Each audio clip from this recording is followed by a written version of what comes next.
Vamos a ver ahora la descomposición vectorial. ¿En qué consiste la descomposición vectorial? Podemos decir que la descomposición vectorial es el paso contrario a la suma vectorial, ¿no? Gráficamente, mira. ¿Te acuerdas cuando tenías suma vectorial? Si tú sumabas todos los vectores te iba a dar un vector resultante, ¿no? En esta ocasión es lo contrario. Si yo tengo este vector, tengo que hallar aquellos vectores que sumados me den el vector A. Por ejemplo, mira, yo puedo ir, acuérdate que tengo que ir del origen, ¿no? Puedo ir por acá, puedo ir de repente por donde se me ocurra, por esto de acá, pero siempre acuérdate que para que sea suma vectorial tiene que ir cabeza con origen, cabeza con origen. Es como si estuviéramos usando el método del polígono, puedo descomponerlo siempre del origen hasta llegar a la cabeza. Si quiero acá ya cierro, mira, ya cierro con un vector, ¿no? Pero si quiero yo puedo seguir descomponiendo así, ¿no? Y ahí recién cerrar, ¿no? ¿Cuántas formas de descomposición habrán? Pueden haber infinitas, mira, yo puedo ir por acá, luego puedo ir con otro vector por acá y cerrarlo por acá, ¿no? Entonces, ¿qué puedo decir? Que la descomposición vectorial podríamos decir que es el paso contrario a la suma vectorial, ¿no? A través del método del polígono, ¿no? Entonces les vamos a dar nombres a esos vectores y podríamos decir entonces que el vector B más el vector C más el vector D más el vector E más el vector F más el vector G más el vector H nos va a dar el vector A.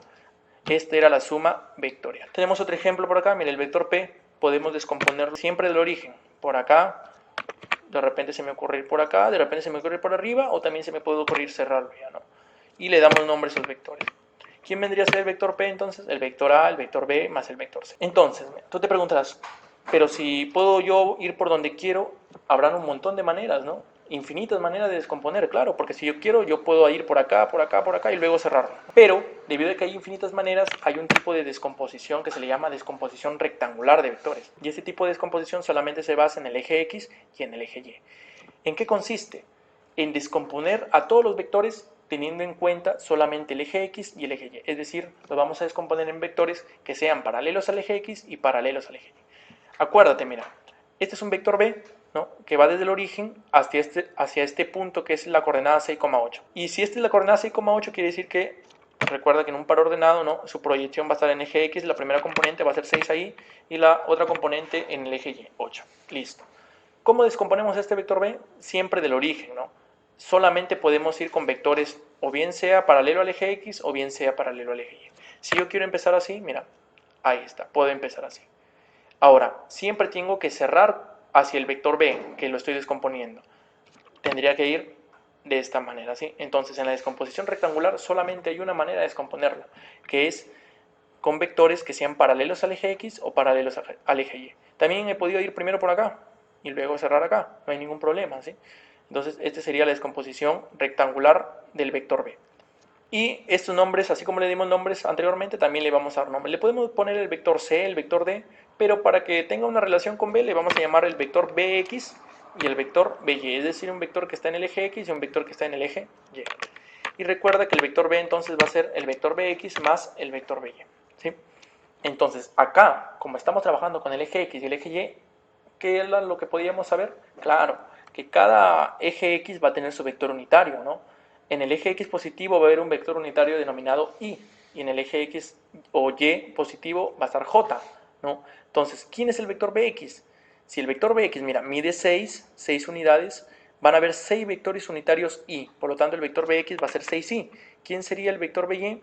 Como está mirando hacia el Y positivo, va a haber vectores J, vectores unitarios J. ¿Cuántos? Esto mide 8, va a haber 8 vectores unitarios J. Entonces el vector B va a quedar expresado como 6i más 8j. ¿Cómo hallo su módulo? Si tú ves el triángulo, es un triángulo rectángulo, ¿no? Puedes usar Pitágoras, mira, 6, 8. ¿Cuánto sería esto? 10. Entonces el módulo está dado por la siguiente forma, ¿no? Esto lo vimos en el método del paralelogramo. 6 al cuadrado más 8 al cuadrado, todo raíz. El módulo queda 10 unidades. Tenemos otro ejemplo, mira, ya no nos dan acá una coordenada, ¿no? Nos dan que el módulo de A vale 50 unidades y el ángulo mide 60 grados. ¿Qué hacemos? Lo descomponemos, ¿no? Por el eje X, ¿no? Y por el eje Y hasta llegar acá. Mira, algunos también lo colocan acá, no hay ningún problema. Lo puedes colocar acá, ¿no? O esto de aquí lo puedes trasladar acá. No hay ningún problema ahí, ¿sí? Muy bien. ¿Quién sería el vector de abajo? Le vamos a llamar el vector AX, ¿no? Porque está sobre X y el vector de aquí sería el vector AY. Por lo tanto, el vector A va a ser igual al vector AX más el vector AY. ¿Cuánto mide el módulo de AX? ¿Cuánto mide el módulo? No lo sabemos, ¿verdad? No era como acá que lo sabíamos. Pero tenemos un ángulo, mira, de 60 grados. Cuando tú tengas un ángulo, tú tienes que saber, ¿no? Que se puede formar un triángulo. Y en el triángulo rectángulo se cumple que el lado adyacente al ángulo, es decir, el lado que está pegadito al ángulo, va a ser el coseno de ese ángulo multiplicado por el módulo de este lado, ¿no? Mientras que el lado que está opuesto, ¿no? Porque este vector va a estar acá, el lado opuesto va a ser igual al seno del ángulo multiplicado por la longitud de este segmento. Por lo tanto, podemos dejarlo así, ¿no? El AX, ¿quién va a ser? A por el coseno de θ, ¿sí? El A es su módulo, ¿no? 50 por el coseno de θ. Ahora, ¿hacia dónde va ese vector?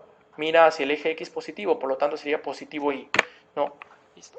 Más el módulo de A por el seno de θ, J, ¿sí? Y si reemplazo me va a quedar esa expresión de... Mira, tenemos un ejemplo así, mira.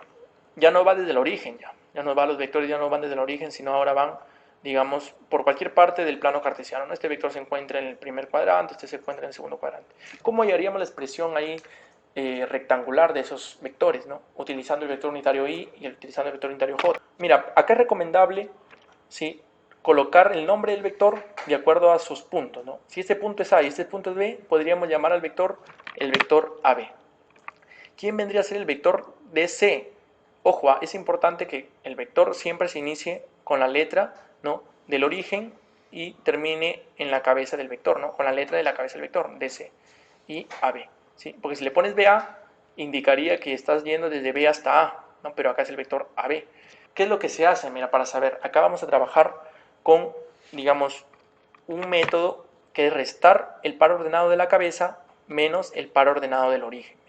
¿Qué pasa si yo resto 15 menos 3? Siempre cabeza menos origen. 15 menos 3 me da 12. 15 menos 3 me da 12. Como es la primera componente, quiere decir que está en X, ¿no? Va a ser el vector unitario Y. ¿Quién va a ser la otra resta? 11 menos 5. Nos daría con el vector unitario J. ¿Por qué? Porque son las segundas componentes, ¿verdad? Listo. Quedando entonces que AB va a ser igual a 12i más 6j. ¿Quién sería entonces el vector de C ahora? El vector de C, acuérdate, cabeza menos origen. ¿Quién es la cabeza? Acá está. En la primera componente, menos 3 menos menos 10.